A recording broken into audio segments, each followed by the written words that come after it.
Strong ka lang kasi wala kang choice. Salary day. Ibig sabihin, glow mode on. Pero alam mo, sa likod ng ngiti, may responsibilidad ka na hindi nakikita ng iba. Salary day. Para kang hari.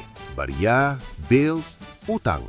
Lahat lumilipad sa hangin. Anak, bayad na ba kuryente? Utang ulit ha? At the same time, instant noodles ang diet mo the next day. Parang magic. Pera lumilipad, problema dumadating. Ngunit kahit masaya sa labas, pagpasok sa bahay, ikaw na ang sandalan. Smile lang.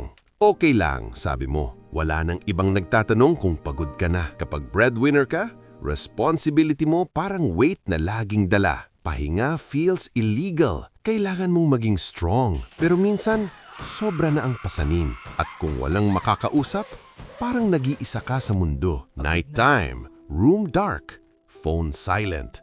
Walang nagtatanong, ikaw, okay ka lang ba? Parang ang hirap huminga minsan.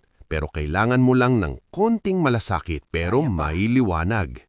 Hindi mo kailangan dalhing lahat ng pasanin mag-isa. Family can help. Boundaries are okay. Pahinga is not weakness. Being strong doesn't mean being silent. Ngayon, kahit walang glow mula sa salary, glow mo ay galing sa peace at tulong ng mga tunay na nagmamalasakit. Hindi mo kailangan maubos para matawag na mabuting anak. Relate ka ba? Share mo sa kaibigan mo. Abangan ang susunod na episode ng Breadwinner Chronicles.